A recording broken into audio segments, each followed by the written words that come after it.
जल्लाद सनम की target girl.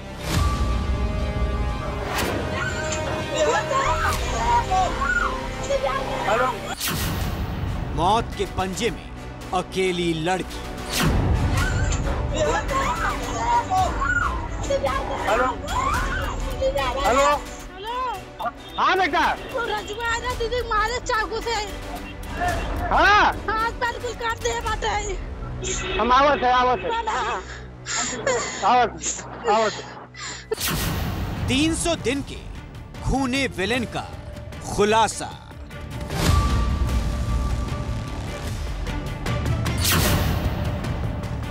बोला कि मुझे बात करना, मुझे तुमसे शादी करना है, मैं तुमसे शादी करूंगा, मुझे अगर तुम नहीं मिली तो मैं तुमको नहीं छोड़ूंगा।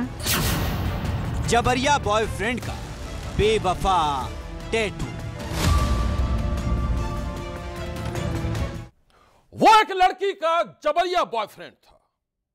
जबरिया मतलब ये कि लड़की उससे बात करना भी पसंद नहीं करती थी, लेकिन वो खुद को उसका बॉयफ्रेंड बताता था। ऐसा सनकी बॉयफ्रेंड जो लड़की को हर रोज धमकी देता था, मेरी बन जाओ नहीं तो किसी और की भी नहीं होने दूंगा, जान ले लूंगा तुम्हारी। और फिर एक रोज जो हुआ, उसकी खूनी पिक्चर ने सारे शहर में फैला दी सनसनी।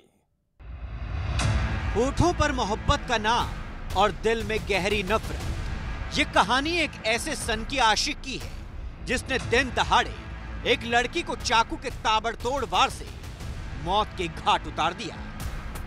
लड़की चीखती रही, चिल्लाती रही और उसने उसे बेरहमी से काट डाला। हेलो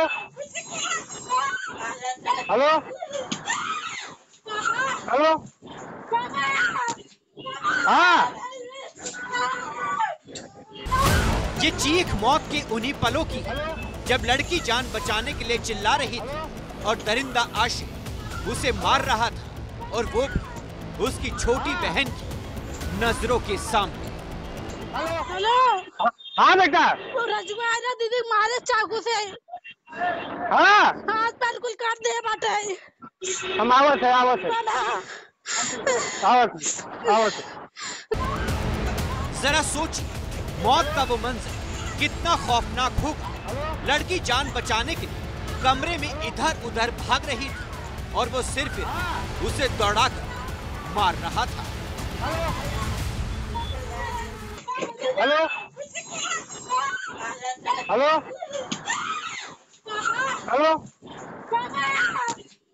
हाँ हेलो।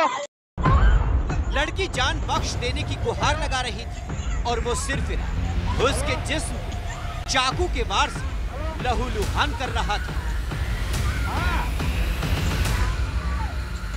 Hello hello hello. हाँ हेलो। जरा भी दया नहीं, थोड़ी सी भी रहम नहीं, और फिर सिरफिरे ने लड़की को उसके ही घर मौत दी। छोटी बहन की नजरों के सामने ही उसकी जान ले ली। बदहवास बहन फोन पर अपने माँ बाप को बुलाती रही और दरिंदा मौत के खेल के बाद भाग गई। हेलो। हाँ बेटा। रजुआ है ना दीदी, मारे चाकू से। हाँ हाथ पैर कुल काट दे बाटे। हम आवत है आवत है। एक तरफा प्यार में हत्या की ये वो वारदात थी जिसने 10 महीने पहले पूरे भिवंडी को दहला दिया था। Hello hello hello. हाँ हेलो। तब मर्डर की इस कहानी के बारे में जिसने भी सुना था उसके रोंगटे खड़े हो गए थे। हेलो। हाँ बेटा। रजुआ है ना दीदी, मारे चाकू से। हाँ हाथ पैर कुल काट दे बाटे। हम आवत है आवत है। 10 महीने पहले एक लड़की को उसके ही घर में मारने के बाद दरिंदा भाग रहा था। हेलो हेलो हेलो हाँ हेलो। मौत के इस डरावनी खेल के बाद पुलिस उसे हर जगह ढूंढ रही थी और वो पुलिस के डर से छिपता फिर रहा था, कभी इस शहर में तो कभी उस शहर में। एक नहीं बल्कि पूरे 300 दिन तक वो पुलिस की आंखों में धूल झोंकता रहा। पूरे 300 दिन तक वो पुलिस से बचता रहा, लेकिन जरा सी गलती हुई और फिर एक टैटू ने उसके खूनी खेल की पूरी कहानी का पर्दाफाश कर दिया।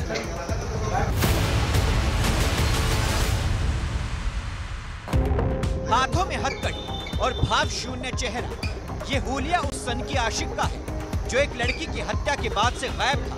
नाम है राजू महेंद्र सिंह।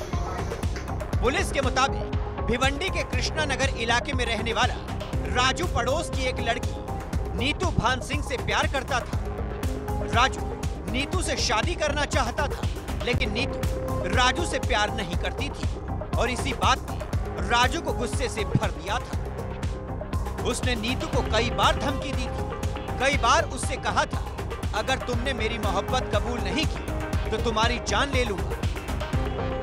राजू को यकीन था कि नीतू उसकी धमकी से डर जाएगी, वो डर कर उसकी मोहब्बत को कबूल कर लेगी, लेकिन ऐसा हुआ नहीं। नीतू ने राजू से साफ शब्दों में कह दिया, चाहे कुछ भी कर लो, मुझे तुम्हारा प्यार कबूल नहीं है। नीतू ने राजू की मोहब्बत को एकदम से ठुकरा दिया था। उसने राजू से बिल्कुल क्लियर कर दिया था, चाहे कुछ भी कर लो, मैं तुम्हारी गर्लफ्रेंड नहीं बन सकती, तुमसे शादी नहीं कर सकती। इसी बात ने राजू को दीवाने से बना दिया था। दिल चला। तारीख थी 28 अक्टूबर 2024। रात के करीब 11:15 बजे थी। घर में सिर्फ नीतू और उसकी छोटी बहन थी। तभी राजू मौका देखकर घर में घुसा। उसके बाद उसने एक बार फिर नीतू से कहा, मेरी मोहब्बत कबूल कर। और जब नीतू ने इसका विरोध किया तो राजू मौत बनकर नीतू पर टूट पड़ा। उसने सब्जी काटने वाले चाकू से नीतू पर ताबड़तोड़ वार करने शुरू कर दिए। हेलो हेलो हेलो हाँ हेलो। नीतू जान बचाने के लिए चीखी, कमरे में इधर से उधर भागी, लेकिन राजू ने कोई मौका नहीं दिया और फिर चाकू के ताबड़तोड़ वार से उसने नीतू की जान ले ली। हेलो हाँ बेटा वो राजू आयरा दीदी मारे चाकू से, हाँ हाथ पैर कुल काट दे बाटे। हम आवत है आवत।